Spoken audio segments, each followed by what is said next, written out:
warahmatullahi wabarakatuh. Perkenalkan, nama saya Mutiara, NPM 22411905, Fakultas Agama Islam, Program Studi Pendidikan Agama Islam.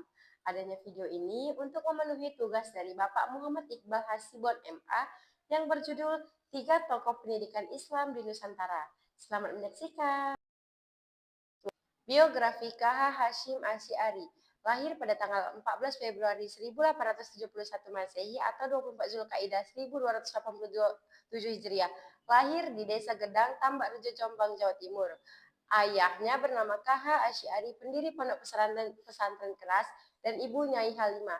Pendidikan KH Hashim Asy'ari mendapatkan pendidikan agama sejak kecil dari ayah dan kakeknya, lalu melanjutkan pendidikan ke berbagai pesantren, antara lain Pesantren Wonokoyo di Probolinggo, kedua Pesantren Pelangitan di Tuban, dan ketiga Pesantren Siwalan Panji Sidoarjo.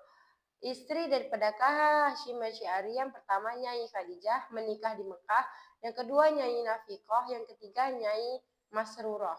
Anak dari KH Hashim Asy'ari yang pertama itu ada KH A Wahid Hashim, yang yaitu tokoh perumus Piagam Jakarta dan pahlawan nasional. Yang kedua Abdul Khalik Hasim, ketiga Khairiyah, keempat Azah, kelima Ubaidillah, dan beberapa putra-putri lainnya.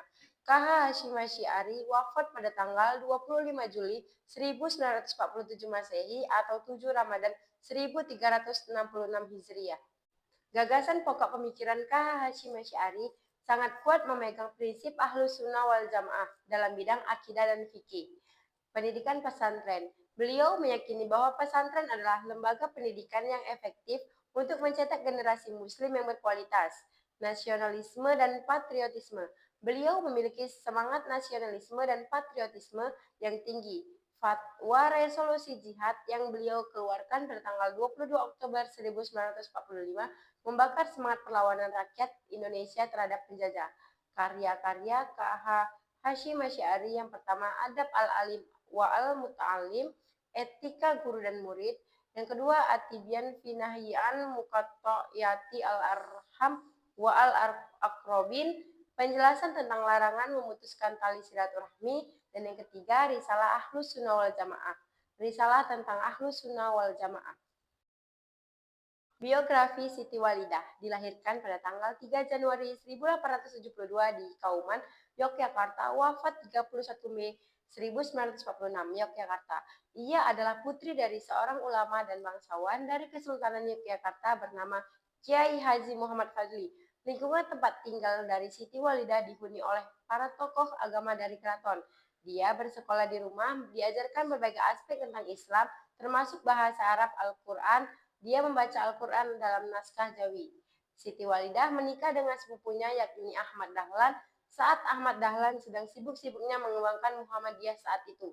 Siti Walidah mengikuti suaminya dalam perjalanannya. Gagasan pemikiran Siti Walidah atau Nyai Ahmad Dahlan tentang pendidikan dan emansipasi perempuan diantaranya adalah perempuan memiliki hak yang sama untuk menuntut ilmu setinggi-tingginya. Pendidikan Islam tidak hanya untuk perempuan, tetapi juga untuk semua kalangan. Pendidikan harus dilakukan di lingkungan keluarga, sekolah, masyarakat, dan ibadah. Menentang praktik kawin paksa, menanamkan sifat nasionalisme kebangsaan pada perempuan, memberikan pencerahan pendidikan dan keagamaan. Siti Walidah memiliki banyak karya dan kontribusi. Di antaranya adalah 1. Mendirikan asrama putri di berbagai daerah untuk memberikan pendidikan yang layak bagi perempuan. 2. Mengadakan pengajian keperempuanan bagi muslimah di seluruh daerah Indonesia. Yang ketiga, mendirikan sekolah taman kanak-kanak pertama di Indonesia dengan nama Frobel pada tahun 1919. Yang keempat, membuat program memberantas buta huruf pertama di Indonesia, baik huruf Arab maupun Latin pada tahun 1923. Yang keempat, mendirikan sekolah dasar untuk perempuan dengan nama Folk School atau sekolah dasar 3 tahun. Dan kelima, memimpin Kongres Wanita pertama pada tahun 1926. Dan yang terakhir, mempelopori pemberantasan buta huruf bagi lanjut usia. Biografi Syekh Ahmad Khatib adalah seorang ulama besar yang berasal dari Minangkabau, Sumatera Barat, yang memiliki pengaruh besar di dunia Islam, khususnya di Indonesia dan Asia Tenggara. Beliau dikenal karena kedalaman ilmunya, Posisinya sebagai imam besar Masjidil Haram dan perannya sebagai guru bagi banyak tokoh penting di Indonesia. Lahir pada tanggal 6 Zulhijjah 1276 Hijriah atau sekitar tahun 1860 Masehi di Kota Tuo, Agam, Sumatera Barat. Ayahnya bernama Abdul Latif, juga seorang ulama, dan ibunya Limbak Oerai. Pendidikannya belajar di sekolah Belanda, melanjutkan pendidikan di Quick School Bukit Tinggi, dan mendalami ilmu agama di Mekah. Nama istrinya Fatimah dan Khadijah, dan nama anaknya Abdul Hamid Khotib dan Abdul Malik Khotib.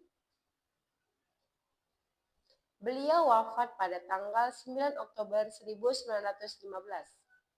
Gagasan pokok pemikiran Syekh Ahmad Khatib yang pertama, pembaharuan dalam fikih. Beliau mengkritik praktik-praktik keagamaan yang dianggap bid'ah atau perbuatan baru dalam agama yang dianggap menyimpang, dan khurafat atau kepercayaan yang tidak berdasar pada ajaran Islam yang benar. Dua, pentingnya pendidikan. Beliau sangat menekankan pentingnya pendidikan sebagai sarana untuk mencerdaskan umat Islam. Ketiga, anti penjajahan. Meskipun tinggal di Mekah, beliau memiliki perhatian yang besar terhadap kondisi umat Islam di tanah air, khususnya yang berada di bawah penjajahan. Karya-karyanya yang pertama fikih, terutama yang berkaitan dengan ibadah dan muamalah atau hubungan antar manusia. Yang kedua, tauhid, ilmu tentang keesaan Allah. Ketiga, tasawuf, ilmu tentang penyucian jiwa dan pendekatan diri kepada Allah. Dan keempat, pembelaan terhadap mazhab Syafi'i, meluruskan pemahaman yang salah dan membantah pendapat yang bertentangan. Demikian video ini saya buat, semoga bermanfaat untuk kita semua. Wassalamualaikum warahmatullahi wabarakatuh.